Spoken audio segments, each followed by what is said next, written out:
Welcome to Great Talk and Entertainment. I'm your host, KJ, and this is the YouTube channel where I review movies and TV shows from all your favorite superheroes, including Marvel Comics, DC Comics, and much more. Please subscribe to my YouTube channel, Great Talk and Entertainment official channel. Now let's go, baby.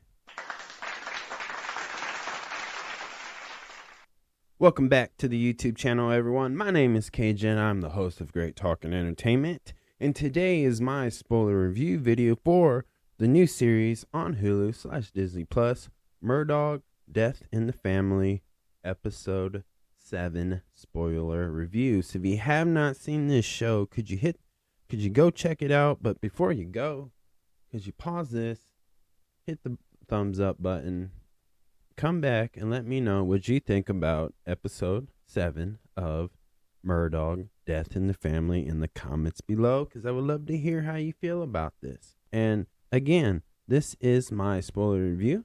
Now, y'all been warned. Now, let's get into it.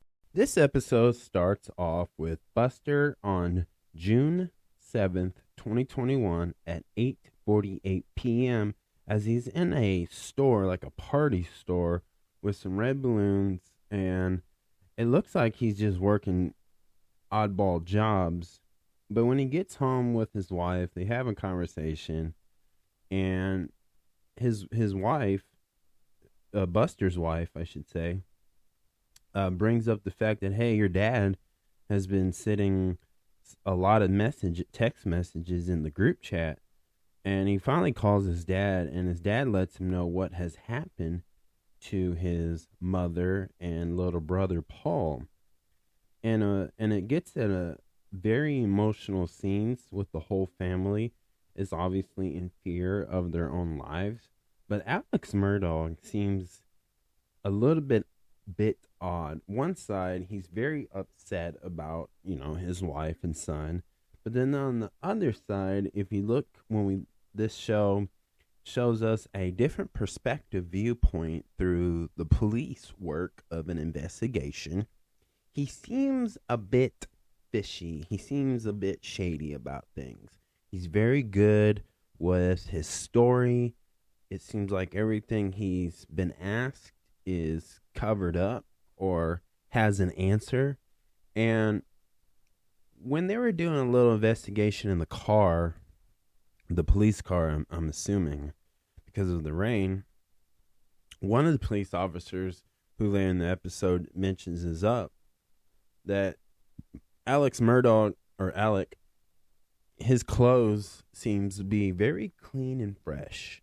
And, the only true witnesses are these dogs in the dog kennel. But as of right now, in this part of the episode, nobody really knows what's going on. This just happened. The police have really got a lot on their hands and a lot of things to uncover. So we're seeing two different sides of Alex Murdough, and we're seeing two different viewpoints. We're looking through the family of the Murdough, who's obviously, it gets very emotional. Like it gets nasty. But then we see the police work where it seems like, wait a second, that doesn't add up. This doesn't make sense, because of the way the one side of the scene is, we're seeing like the family just obviously upset, very tragic. We're looking through the eyes of Buster because Paul's not here now. And it seems like Buster is not really connecting things at the moment. And it just seems like, the alibi from Alex Murdough is very squeaky clean and very polished and well rehearsed at times. But then we get to the scene where one of the new housemaid discovers that there's some clothes of Maggie, and it's a shirt, some underwear or panties, whatever you call them, and pants, neatly placed on the ground, which is ironic in a way, because that's the way Maggie body was found. The way it was placed, it's the same angle. So it's kind of like foreshadowing the idea that Alex Murdough is the one who pulled the trigger. But why did he do it is unknown at this moment. But it just seems those clothes seem neatly placed on the ground, and the housekeeper seems very suspicious about this whole thing because it's in the laundry room. And then the next scene is June 10th of 2021. Alex is again pumping more pills, so his pill addiction has even gotten more worse. And he has a whole bag of them. And then in the next episode, we see Paul's the most challenging thing right now is unlocking Paul Murdaugh's phone. And what's interesting is that a real honest fact is that I heard on a podcast, just a clip, that since iPhones are difficult to unlock, to get past the passcode, and like any type of investigation that requires you to get into somebody's phone, especially when they're obviously no longer around. But it's a known fact that iPhones are very difficult to get in that type of situation. So that's the one challenging thing, because they feel like the answer that the police or the detectives that are on this case, if they can get into Paul's phone, there might be some answers that can clarify a lot of statements. And it's very challenging too, is that whole house, that land, is a lot of acres, a lot of yard, a lot of land. Like it's hard to cover, like, who else, how could somebody get there? Which there's so many ways. If it wasn't him, it could have been so many other people could have gone there. And obviously Alex Murdough is claiming that it's somebody who's been sending all these death threats, hateful comments on the internet. You know, the Beach family could be involved. But, you know, it just seems like, from my point of view, like I said in the last review, is I feel like Alec Murdough he planned this. I think he did it. I think he shot his own wife and son. I think out of desperations of financial reasons, he was trying to pull something off. And I think in his mind, he could rebuild that family.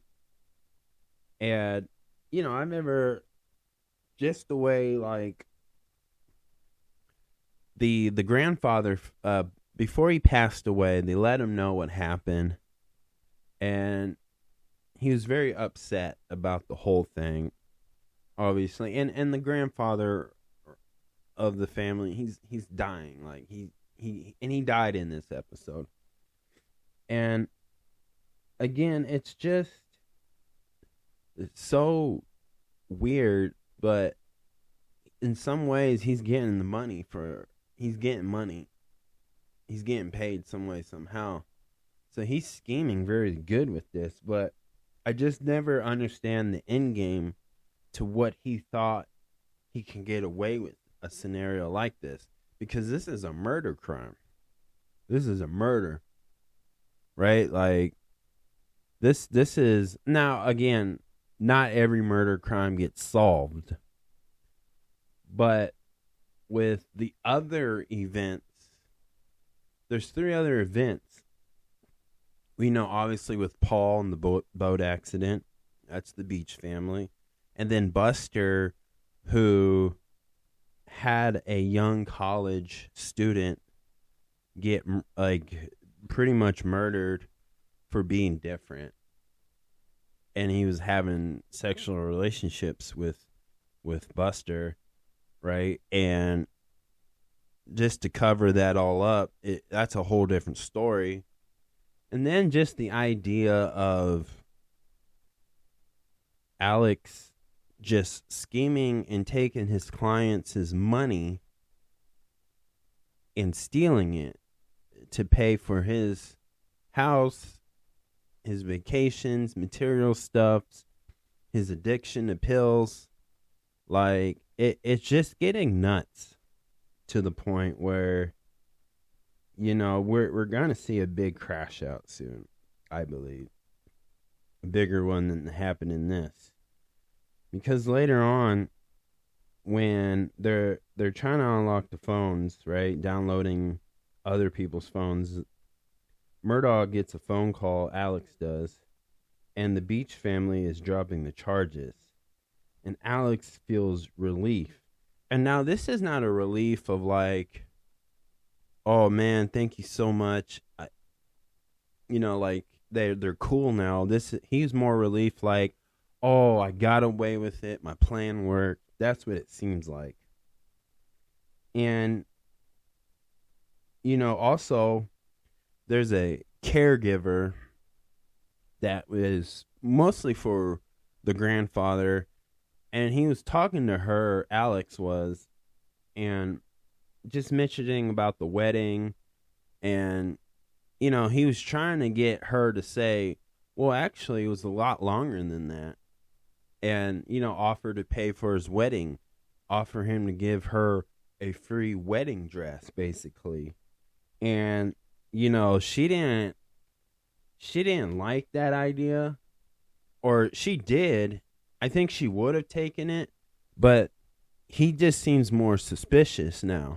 And if you notice in one of the scenes during like the funeral, and I believe it's the aftermath of the funeral or before, where everybody's at the house gathering around, and Alex starts painting a picture with his words, obviously, giving a speech using a Bible verse. And he's really, to me, is putting on a performance. Like, he's trying to create a narrative that the family can believe in and trust in. And he asks his son Buster to be a part of this. And it looks good. It looks nice. But I think Maggie's sister is not buying it after she asked about the investigation. And the way he said, it sounds like somebody thought about this for a long time. And she got the feeling of, wait, maybe it was him thinking about this a long time. Maybe he was planning this for a while now. Because I think the finance issue is what he was super worried about, because I think out of everything, as much as this is messed up, I think Alec Murdough would have got more busted and charged on the money fraud that he forged, that he created, right? I think out of everything he would have got away with, I think he would have got away with it in this moment. But I think the money thing he could not avoid, because again, when it's time to pay your taxes, when it's time to pay debt, like it's gonna happen, right? You're gonna pay some way, somehow, and they're gonna get you for it. And so that's what I think he was worried about. And now this is a different type of money issue. This is a business issue. This is money taken out of the law firm, right? This is hidden deposit checks that you have to document because it's a LLC. And this is very typical about it's like a tax write-off, right? But sometimes a tax write-off doesn't always go the way you think it's going to go. And that's one of the situations. So it's a different type of owing money to. Like, this is different. This is a different level of it. And if you try to be sneaky about it and you try to play a trick on it and you get caught, the consequence and the law is so bad, and depending on what state you live in too. And so if the state has a higher taxes, then the consequences are much worse. And it depends on other variations, of course, too, but this is the one I think he was more worried about. I think he was confident enough he can get away with all those crimes. And I think he was confident enough to hide the mistakes that Paul made and the thing that Buster has been accused of for the longest. And I think he knew he can fix those, but fixing with the finance issues is much difficult, as we learned in this episode. And again, the Rogan who was like checking on the dogs, and then the caretaker to the grandfather were called in for questioning, and they both claimed in different versions that Alex Murdough was there. He was present at this particular time. And, you know, but then he becomes the main suspect, because now it's all pointing towards him. And while that's all going on, while the police are doing their continuation of an investigation, we see Mandy, who was the journalism throughout this show. She started a podcast, about that's based on this, which that's a true thing. There is a podcast about the Murdough family, and she's narrating the whole thing again while they're working. Now, the next scene takes us to Edisto Beach, South Carolina, on June 2021. There wasn't a particular day, but it was just June of 2021. And there's a scene where I believe, too, and this is where I'm going to go really more in depth now. There's a scene, in this scene, right? Buster, the oldest son, and Alex are having this conversation, just reminiscing, missing mom, missing the wife, missing the son, the brother, and then Buster mentioned he wants to get back into law school, and his dad seems so thrilled. He's like, "Oh, we'll work out that cheating, get caught cheating on a test day." And there's two ways you can look at that. The number one way I'll just bring out first is Buster is very clueless and not well aware of his father's action and behavior and an attitude towards this whole situation. And maybe he just believes, or he wants to believe, everything's going to be okay, everything's going to go back to normal, which that's natural.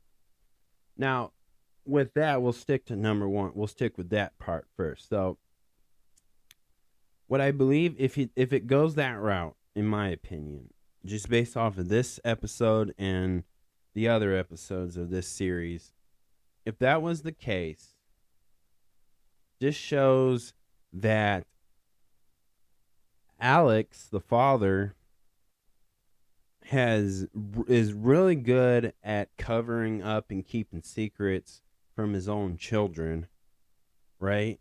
Which a lot of parents do that, but maybe not in an extreme case situation like this, but in normal, typical things that you would try to not let your kids see. And this is just him being a dad about it towards Buster, even though Buster's a grown man, has a wife and all that. But what I would say is, if that was the case, then this shows how much, too, that he's hiding so much. He's lying to his own son about it. Or Buster, again, if he's that clueless, then he's definitely doesn't have the same talent and skills that his father has, right? And he's probably the most innocent one if that was the case. But I'm not sticking with number one like that. I don't, because number one, again, the main point of my explaining, that makes Buster 100% innocent from what his situation was, right? But the problem is, I don't believe it. I don't believe Buster's innocent. I believe in the number two. The second way you could look at this, just based off of this episode and this series, is that he's just like his dad. And I think in this moment, he decided he's going to play and do some dirty, shady stuff like his dad. And I think he's willing to go to the extremes like his father has. Because I think he wants to earn his father's approval and love, right? With the idea of, like, he doesn't have his mom. Maybe his mom was his North Star. And that's gone. So now, whatever way, version 1 or version 2 of what I just explained, whatever it is, his dad has become the North Star out of the grief that Buster's dealing with. He lost his mom and his younger brother. So you're gonna have to add that consideration in. But I'm leaning towards path number 2, where I feel like this is where Buster is gonna do some shady stuff to save his dad. And he thinks he's doing the right thing because this is how his father and his grandfather taught him. If he can, they're both of his, like, father and grandpa have both said they can fix the idea of him getting caught cheating on a test at a law college. That's crazy. Crazy. So I really think that Buster's not as innocent. I don't think he's innocent. I think he would have done, and I think he has done some dirty stuff that even the police probably today has not even solved in that particular case. So I think he's scum in that case. To me, just me, I think he's scum. Now, the next scene takes place August 11th, 2021. So we're almost another year, almost a whole year finished, and the police are now questioning Alex, and the police asked him about the phone that Rogan claimed and stated that, he heard his voice, and then they asked him 2 other questions. Now, Alex Murdaugh's lawyer was there and said, hey, he volunteered the question, so be careful what you say. Or ask, basically, right? And the last 2 questions was, did you do it? Did you murder Maggie Murdough? Did you murder Paul Murdough? And obviously he said no. And then he asked the police, the investigators, do you think I did it? And the guy was like, based on evidence, I have to do my job. It's not about whether I think it, just based on evidence. And what's interesting is that guy who's part of this case, he mentions that the shells belong to him, the weapon belongs to him, and the only footprints they saw was his footprints with obviously Paul's and Maggie's. And after investigating the whole land property to where he lives at, there's nobody else in there but Alex's DNA, pretty much. Now, the next scene, Alex's brother, Randy, calls him to the office, and this is where the crash out begins for Alex Murdaugh. is Randy fired his ass for stealing and forging money from his clients. And, you know, at one point he tried to get his own friend, like a cousin, I think. Yeah, it was his cousin, Eddie Smith, I believe that's his name, to shoot him so that insurance money can go to his son Buster. But he was like, no way, I ain't doing that.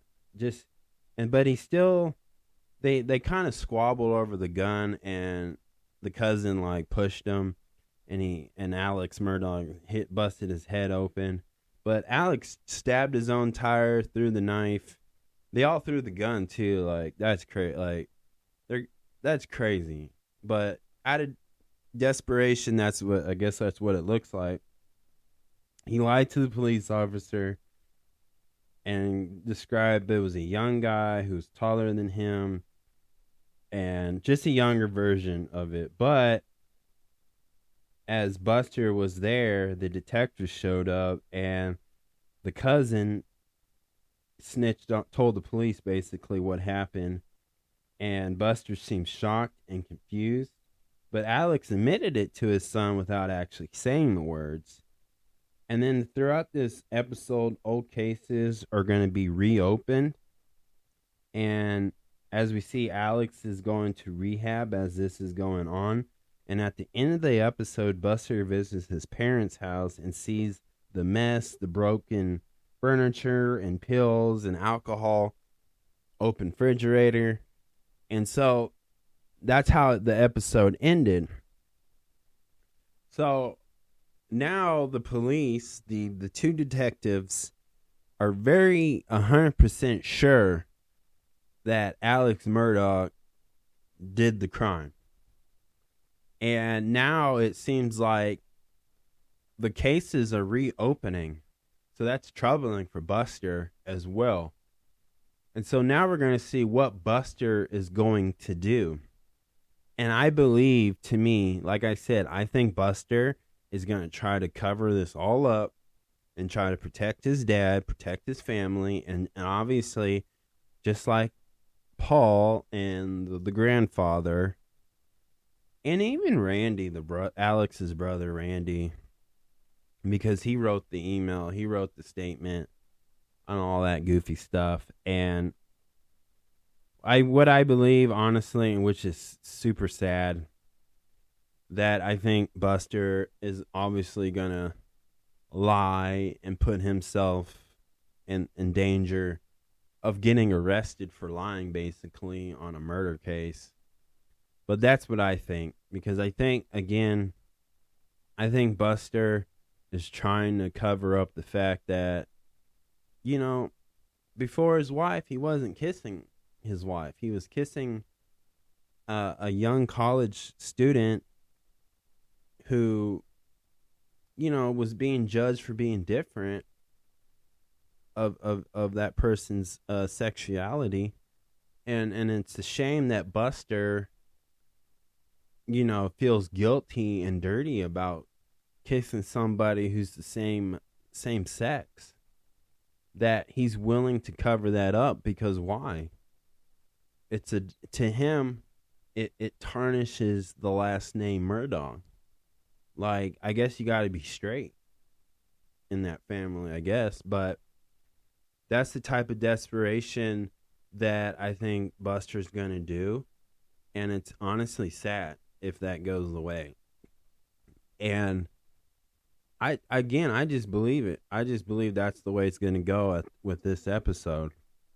And with Mandy getting the word about all this, it's going to be really more interesting what they uncover. And with all the cases reopened, what does that mean? You know, what does that look like, and what are the charges for that? So, again, this shows, like, with people with money and power, they become corrupt. But luckily, a scenario like this, especially for the Beaches family, who dropped the charges, in the civil case, and I don't think they dropped the charges because they felt bad. but I think they were just mentally tired. But also in this episode, too, before it ended, the lawyer that was representing the Beach family, the glorious son, was asking that lawyer to help them. And he's like, oh, okay, let's take a look at this. So I think episode 8 obviously is the last episode. I think that it's gonna reveal a lot. And I think this is the episode where people get arrested. So we'll see. But if I had to give this episode a 1 out of 10, I'm going to give it a 7. Really good episode. I really like how they showed, they switched the lens with the perspective. Like, I like when they show more of the police work through this episode, because through most of the episode you're going by the emotions and feelings, and they're wanting the actors and actresses who play in the people of the Murdough family, to get you to feel bad. You can feel bad for Paul, you can feel bad for Maggie, but Buster is, to me, is the example of this show is saying, like, you can feel bad for Buster, but here's the police view of all this. And Alex, too. Like, they're really good at, you can kind of feel bad for Alex Murdough, but hold on, everybody, for anybody gets mad. But with the police scenes and seeing the detective work, it's kind of like a reality check, like, but wait a second, but here's how it really looks like. Because we're not looking through the perspective of all the family members. We get to see this same situation, the same crime, through the police perspective viewpoint, just based on the evidence. So that's why I like this episode deserves a 7, because it really shows scene by scene about which way you could look at it, and it shows you. Now, some of this is probably just, like it says always in the beginning of each episode, some of these events are true, a lot of them are fictional to make it more dramatic. But that's really just like, maybe Alex Murdough didn't get drunk and pop pills and destroyed his whole house or whatever, or the scene when he got fired. They didn't see how. There weren't like the flies on the wall and saw how Alex got fired by his own brother, right? Like, this whole law firm is built by his whole family and stuff. So we don't really know that particular, but I think other than that, I think this really shows, like, somebody who's not really good at scheming but believes he's good at scheming, but got away with a lot of stuff over quite a few decades. So I really like this episode of just showing, again, two different sides of the coin at the same time, basically. And that's what's really cool about this one. But it's an eye-opener, honestly, about what stuff like that goes on. And this is a typical type of person who, again, in this series, knows how to play the game. He knows all the loopholes. He knows how to get away with, as far as legal terms.